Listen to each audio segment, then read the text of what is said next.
Hello, it's Mr. Mayor, back for part two of my 10 for 10 Caudill books, and I realized I went over just about a minute and a half last time, so I'm even quicker this time. First book, Chirp. When Mia moves to Vermont this summer after seventh grade, she's recovering from a broken arm she got falling off the balance beam, and also just something else happened at that gymnastics class, and so she packed all her gymnastics stuff in the moving boxes and kind of doesn't want to think about it anymore. So Mia's change in scenery brings day camp, new friends, and time with her beloved grandma, who just happens to own a cricket farm. But someone is trying to destroy the cricket farm. Is it sabotage, or is grandma just kind of losing it a little bit? So Mia and her friends decide to investigate and to try to uncover the truth behind what's going on with the cricket farm. So there's some mystery, but there's also some friendship and science and summer fun and about a girl trying to find her voice while navigating the joys and challenges of growing up. Next one, Scritch Scratch. This was one of my favorites. If you like scary books, check this one out. Claire, the main character, has absolutely no interest in the paranormal. Her dad is kind of a ghost hunter and does ghost tours in Chicago. And one evening, he decides that he's short on staff, so he needs help. So he convinces Claire to go on the bus tour with him and to help. But on that tour, she sees a boy with a sad face and dark eyes at the back of the bus. There's something off about his presence, especially because when she checks at the end of the tour, he's gone.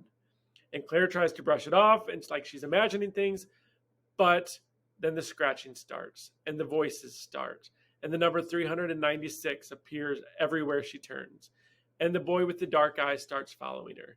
So she's trying to figure out why this boy is following her, why she is being haunted. Excellent book. Next one, The Only Black Girls in Town. About two girls, one Alberta, who's been the only black girl in town for years. And Alberta's best friend, Laramie, who's white, is the closest thing she has to a sister, but there's just some things even Laramie can't understand. So when the bed and breakfast across the street finds new owners, Alberta is ecstatic to learn that the family is black and they have a 12-year-old daughter just like her. So Alberta is positive she and this new girl, Edie, will be fast friends. But while Alberta loves being a California girl, Edie misses her she's from New York and she misses her Brooklyn and finds it hard to adapt to small town living. But then they discover a bunch of old journals in Edie's attic. And they kind of go through these journals together. And there's a little bit of mystery about the town that they're growing up in. And there's kind of a cool twist to this story that I think you'll really like. Next one, my very favorite book on this list, Amari and the Night Brothers. This is like Men in Black meets Harry Potter meets Artemis Fowl. It's about Amari, whose brother is kind of the golden boy of the town. He's receiving full scholarship offers to do two different Ivy League schools, but he goes missing. And nobody really cares. And the police automatically assume it was something illegal. But Amari knows that something's going on. And then she discovers a ticking briefcase in her brother's old closet. A briefcase meant for her eyes only. And in that, there is a secret nomination letter for a summer tryout at the Secretive Bureau of Supernatural Affairs. And so Amari is just pulled into this magical world of mermaids and dwarves and yetis and magicians and were-dragons and all kinds of crazy things. It's kind of like Hogwarts, but with magical creatures. And Amari must compete against some of the nation's wealthiest kids who've known that they're supernatural all their lives.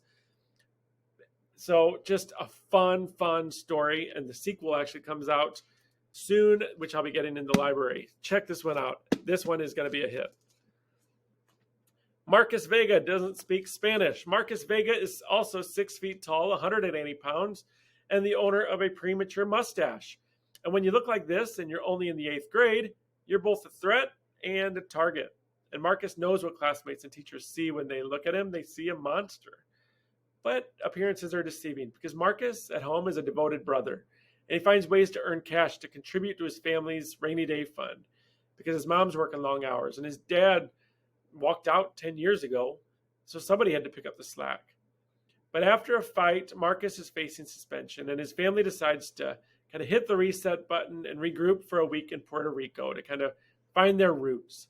So this is all about his kind of week in Puerto Rico, trying to figure out who he is, and he wants to find his dad, who might be in Puerto Rico, and just kind of finding out who he really is.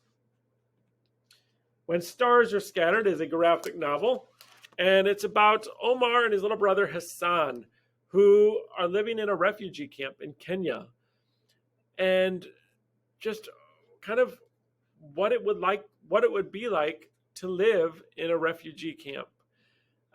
Omar's 11 and Hassan is 9, and Omar had to quit school to look after his brother, who has an intellectual disability. But when Omar is given the opportunity to return to school and carve out a future for himself and Hassan, he feels torn, like if he's kind of given up on his brother. So again, kind of a fun graphic novel. The art's incredible, but also a pretty serious story as well. All 13, you may have seen the movie that is streaming right now. This is the incredible cave rescue of the Thai boys soccer team. It combines suspense, science, incredible photography. It is about 12 young soccer players and their coach, who in 2018 decided to enter a cave in northern Thailand after a soccer practice. But when they turned to leave, rising floodwaters blocked their path out and the boys were trapped. And before long, news of the missing team spread, launching a 17-day rescue operation involving thousands of rescuers from all across the globe. This soccer team was stuck and had to live in the cave for 17 long days while they were being rescued. Incredible story. Like I said, the rescue effort is amazing.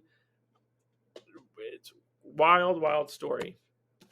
The best edit. This is just a great, heartfelt middle grade book about a boy named Rahul, who is a gay Indian American boy coming into his own, living in the Midwest, living in Indiana. He's going into 7th grade, and the start of middle school for him is making him feel incredibly anxious.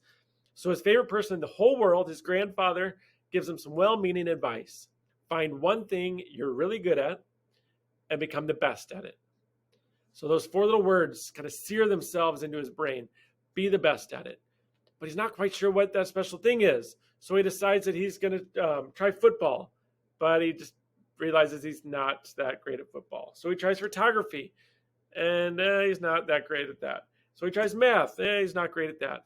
But as he's trying to become the best at things, he's learning about himself. He's learning about his classmates.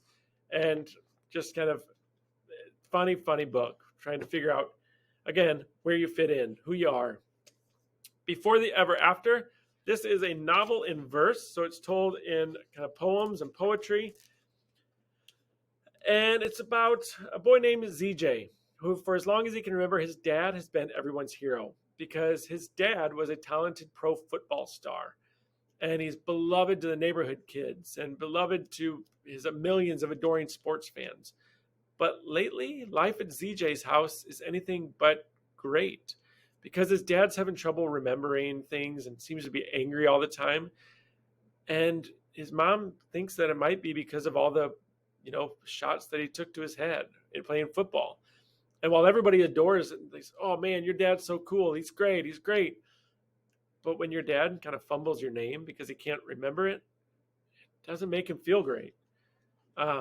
So just, again, a heartbreaking story, but an excellent one at that. If you like sports or just any kind of good story, this won't take you long. It's a shorter book on the Caudill list. And the last one, I think a lot of you have read this one. We did this as a summer read a few summers ago. The Benefits of Being an Octopus, about Zoe, who has her hands full because she's taking care of her younger siblings after school every day while her mom works her shift at the pizza parlor. And her mom doesn't really appreciate it. And she's just trying to do the best she can for everybody around her. And she thinks if I had, 6 other arms like an octopus, I could do all those things. But she's got all this stuff. She's got the schoolwork that she has to do. She's got the laundry that she has to do. And can Zoe find the courage? Well, can Zoe find the courage to stand up for herself? And the teacher who teaches debate class and speech class sees something in Zoe that maybe she doesn't see right away. And so she decides to start doing debate class as well, and kind of finding out that she can excel in that as well. So that was my 10 for 10. Hopefully you can find one of those that you like. Come down to the library and check it out.